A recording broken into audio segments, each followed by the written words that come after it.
It's 2025, and like George Costanza from Seinfeld, I'm back, baby. It's been a few months, so I feel like it's been a hot minute since I've been in the flow of doing this, and getting back into the routine is a little bit hard, but that's not your problem, that's mine.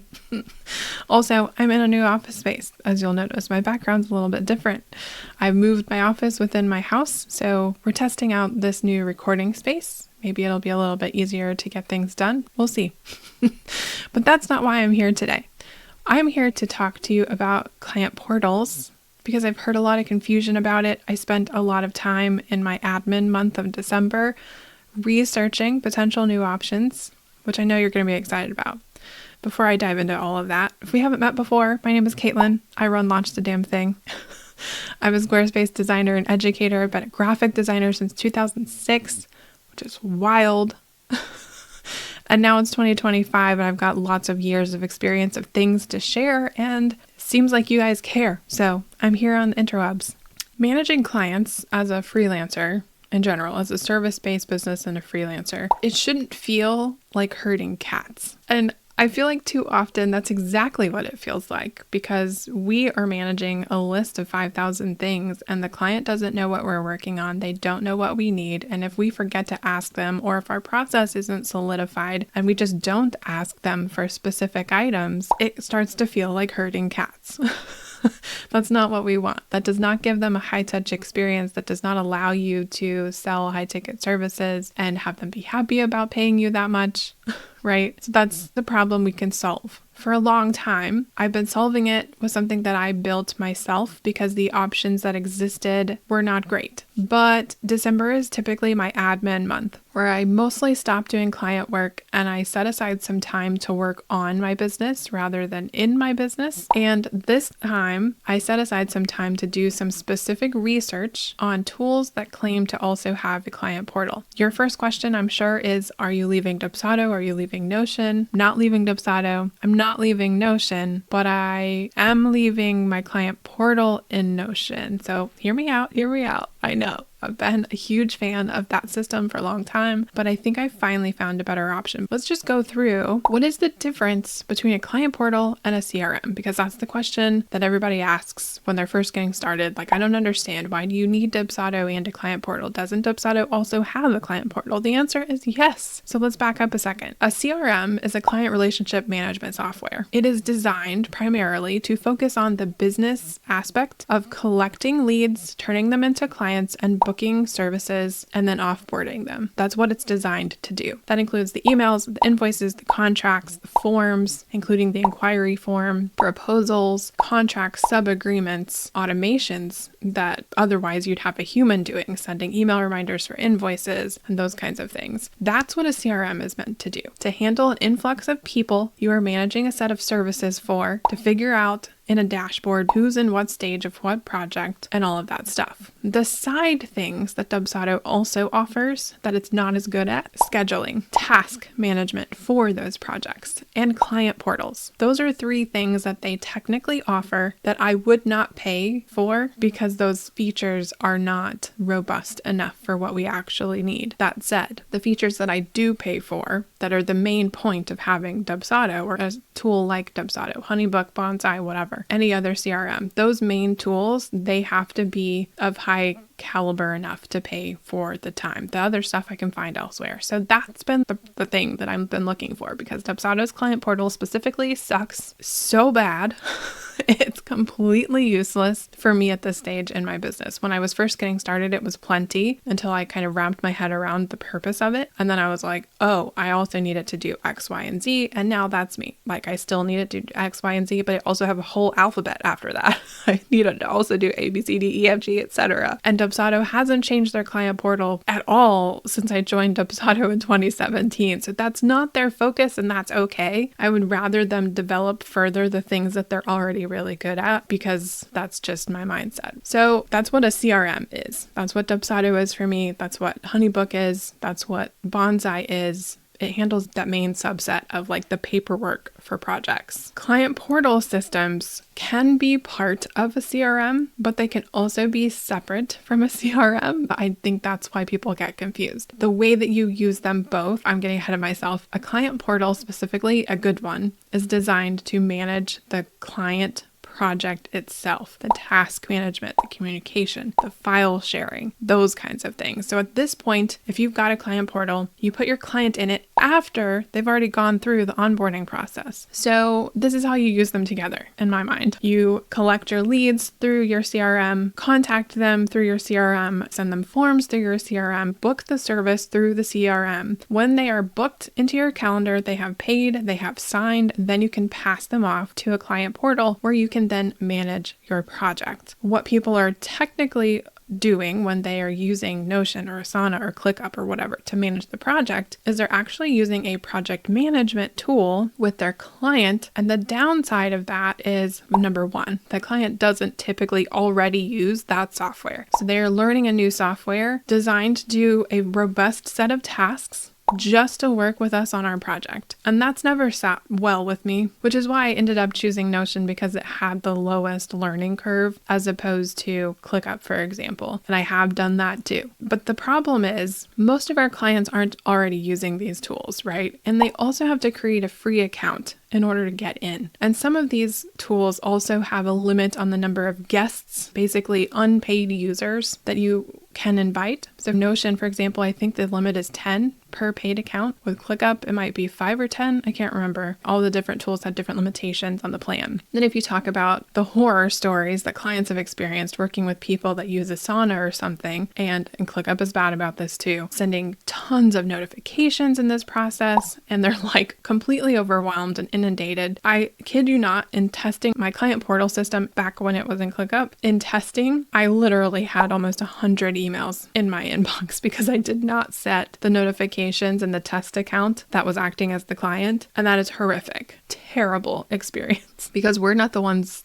receiving those notifications. We've set our own notifications, right? Those are kind of the downsides of using a project management tool like SmartSuite, ClickUp, Asana, Trello, Notion even. They're just not really meant for collaboration across companies. Like, they're really meant for more internal collaboration. People that are on our team that have paid access, they have their own logins because they're using the same overall account. So it's been a struggle for me to find a software that will let the client log in like a web app that feels like my brand. So they don't feel like they're learning a third software that they're never going to use again, that they don't have to create an account for, but they can still file share, they can still message me, and they can still track the tasks that I show them, and there's still granular permissions. And that's been a hard thing to find, which is why I used Notion, because it got me the closest to what felt like that end result until December. I'm not going to dive very deep into this today. I'm going to do that in the next video and show you the behind the scenes. Today, I just want to talk about why it's useful, why you need to be aware that it exists so that you know when it's time to change. That's what a client portal is, when you use it, how you use it with a CRM loosely, why it saves you time and sanity. Now let's talk about the benefits for client portals when it's a good software. For web designers specifically, number one, it centralizes your communication. That's the biggest issue with a lot of freelancers when they're using email for the main method of communication. You have a bazillion emails coming in all the time, whether it's notifications for your delivery pickup for your groceries, or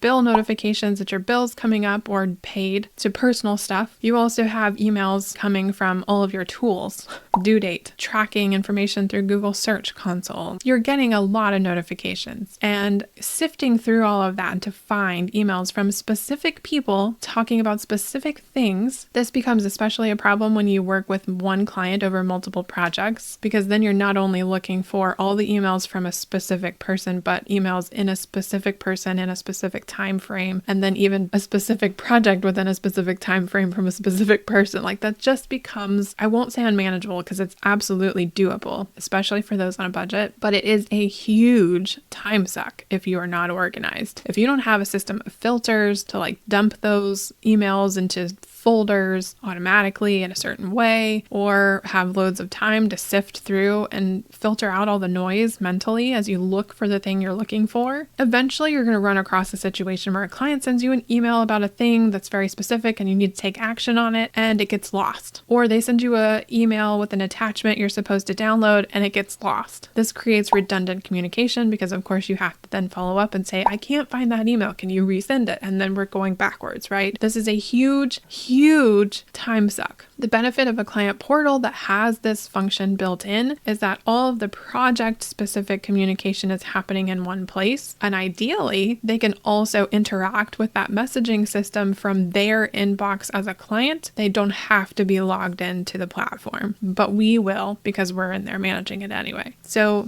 that's a huge, enormous, gigantic, game-changing time saver. The second benefit is easy file sharing. If you've run across a situation where you asked a client to send you files that were too big to email, you know what I'm talking about, because where do you send them the access point? Do you ask them to join your Google Drive folder? Do you ask them to join your Dropbox? Maybe they don't use Dropbox. Then they have to create a free account. Then maybe their free account that they're dumping files into is limited in the overall amount of files they can have in it because it's new and it's free. And then how do they get you the files? Well, then you have to send them to WeTransfer for the really big ones. And this list can go on and on and on, right? File sharing and done in an easy way. Ideally, they log into, again, the client portal, and they can not only message and contact you and have conversations, but they can also drop in files with bigger limitations on the file size limits. It's easy for them to bulk download or upload files, send or receive, comment on the files, markup style, approve files, etc. So file sharing in general is a must for a good client portal, along with messaging. And the next one is better time management in general, because you're not spending your time fishing through all of these separate tools, Dropbox, Google Drive, email,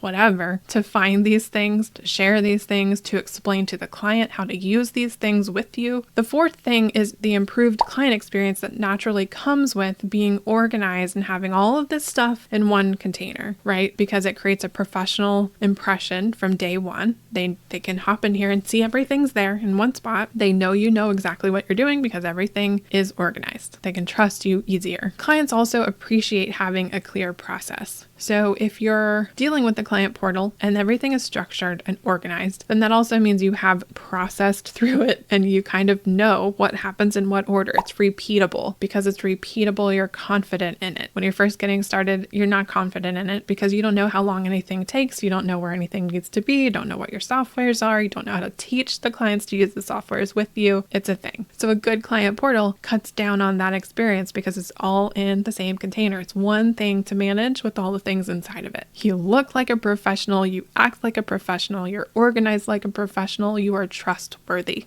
And that's huge. So that's the benefits. Now let's talk about, is setting it up worth the effort? I think you know by now.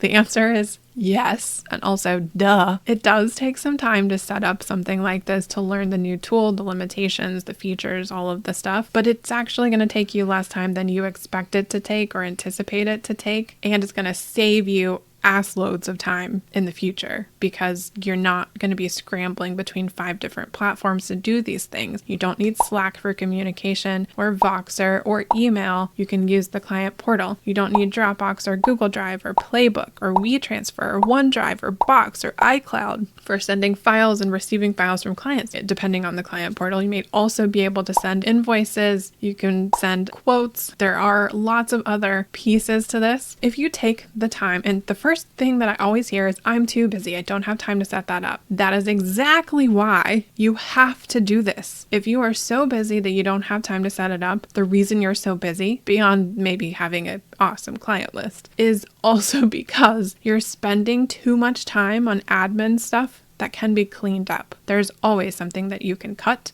streamline, make more efficient through a tool like a client portal, especially for us service-based businesses. So I don't want to hear that excuse. It's a valid one, but it's a correctable one. Okay? That's my soapbox. I'm getting off of it now. The small amount of time that it takes to set it up once in a repeatable system that you can then use and reuse over and over again. The vast amount of time that obviously saves. Okay, so is it worth the effort? Yes. Hell yes. Force yourself to do it. Put the time on the calendar. Make the time on the calendar. Otherwise, it's not going to magically happen. That's one of the things that I always thought, like, when I finally have time, you won't. You never will. You have to make it.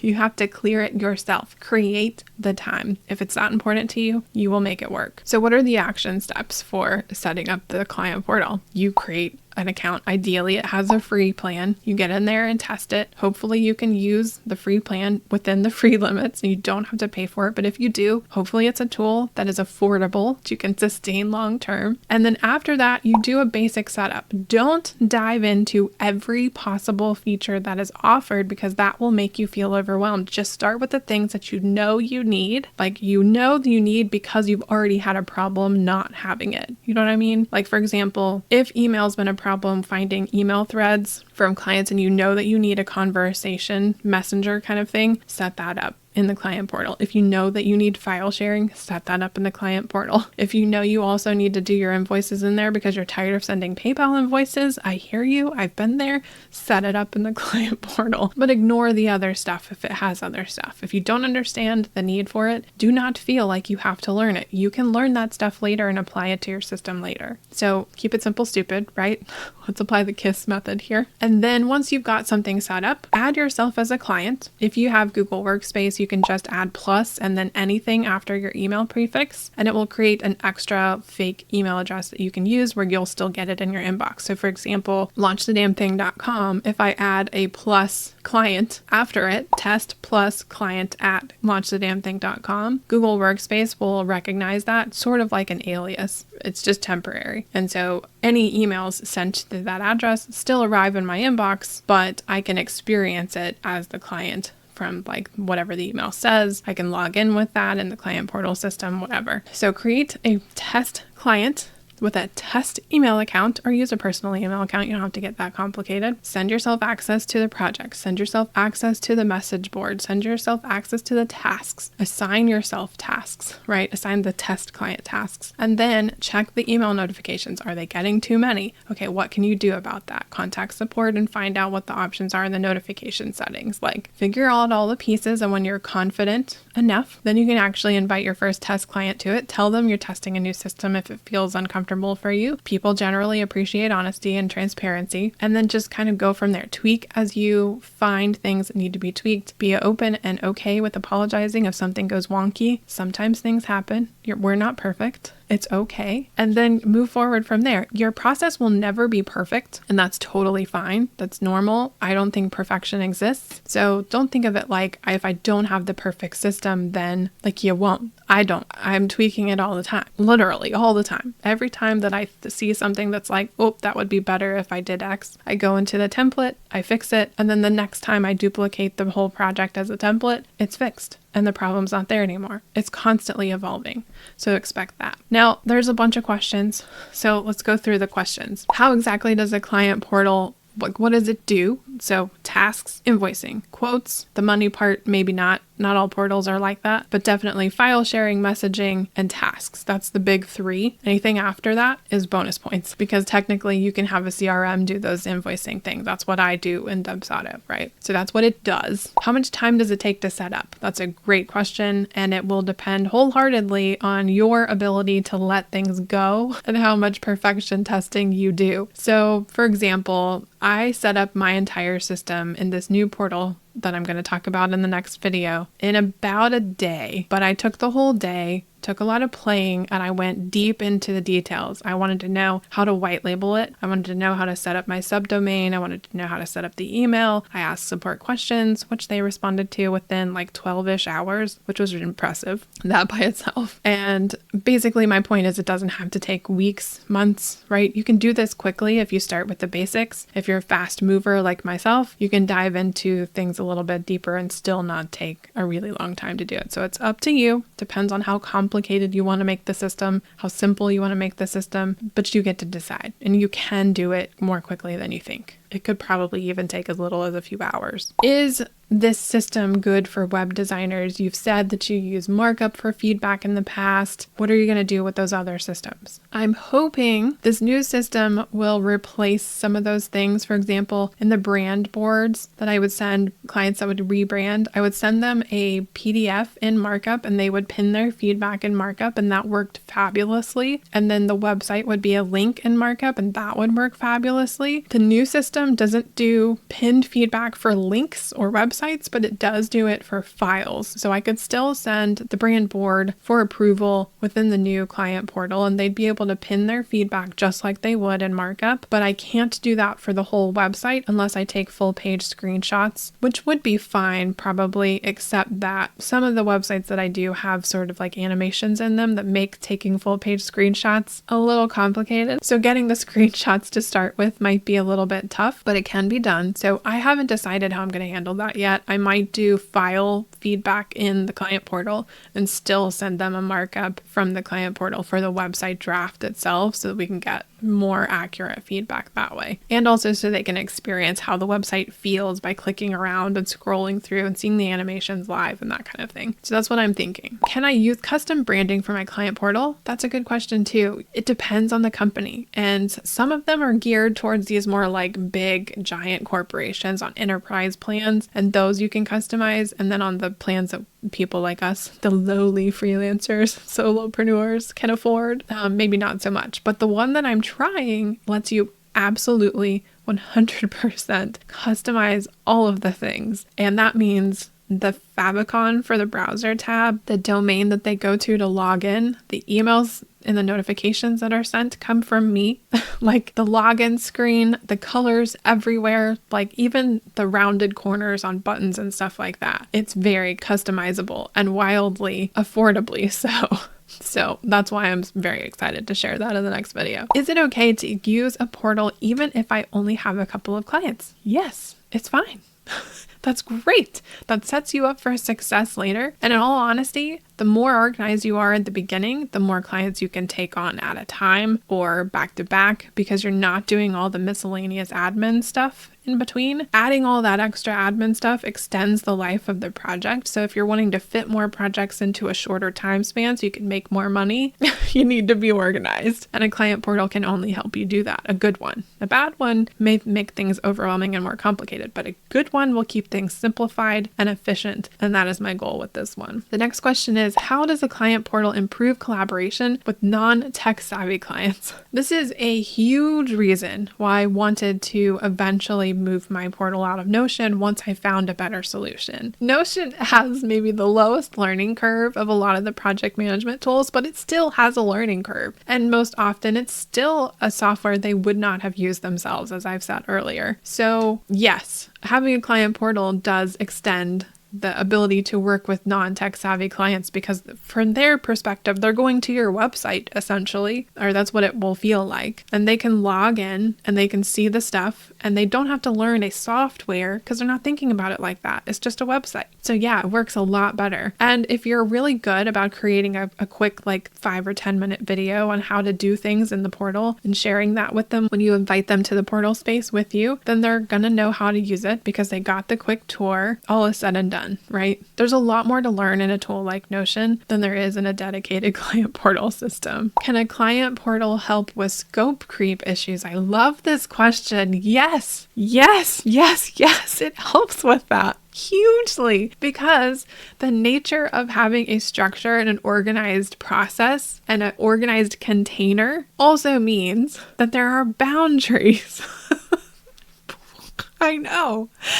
So if there are boundaries in place, like just think about it. If you're going back and forth in email with the client over like adding this or that thing, it's a lot easier because there are no boundaries. They can email you whenever they want to. But if they have to go to a certain location to contact you about the project, they're reminded that this is related to the project. And that project has an end date and a start date and a scope of work. So yes, it drastically helps with scope creep. Now, it's not going to put boundaries in for you. You still have to enforce them, but it absolutely helps and kind of keeps that top of mind just by nature of the fact that they're in there to start with. Are there any hidden costs with the client portal software, like the one that I'm going to tell you about in the next video? I know you're on the edge of your seat, aren't you? I can feel it. Yes, there are hidden fees, but not in the way you think. So the software that I'm going to show you next time has a free plan with some limited customization options, but you can absolutely use it 100% for free, even invite clients to it for free. The hidden fee is basically just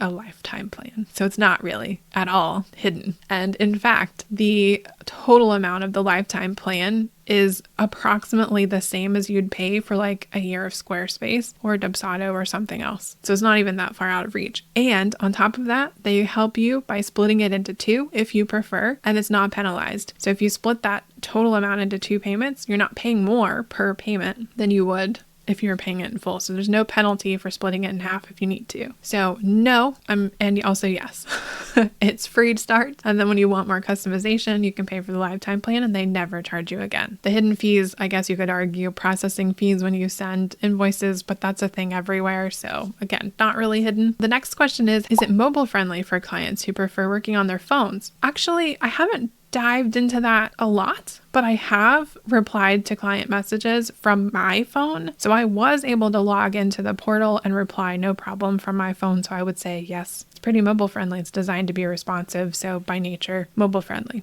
No mobile app, but they can access it from their browser if they want to. How do I introduce the portal to clients without overwhelming them? So I kind of covered that in a previous question, but basically what I do is I send them an invitation that says, this is where we're going to interact and collaborate for the portal, and here's a guide for how to use it. You could do the same thing, just use something like Loom, which I love, and show them how to use the space. Tell them where to communicate with you. Point to the thing on the screen and say, like, use this area right here. To send me messages. Use this area right here to send me tasks, to answer your tasks, whatever. So if you tell them how to use it with you, they will not have a problem. And you can do that just by sending a simple screen shared recording video. You can even upload it directly to the client portal if you want to, or you can send them a link to something like a Loom video or a cap.so video, which is a free equivalent of Loom, and they will be fine. If you guide them well, they will use it well with you. Those are the main questions that I got when I started talking about this. I've been kind of using my club members as test subjects. So they've been in the demo space using the tool with me. They saw the case study first. So I've gotten a lot of feedback and some great questions. I hope this is helpful for you just to understand the purpose and how to use it with the CRM and all of the details. And next time I'm going to actually show you what it looks like on the inside. If you don't really know what I'm talking about and you want to see what I did before in Notion, check out this video next, because I'll walk you through what it looked like before in the old system so you can compare it to what it looks like in the new system next time. That's all I have for you in this video. I'll see you in the next one. Bye!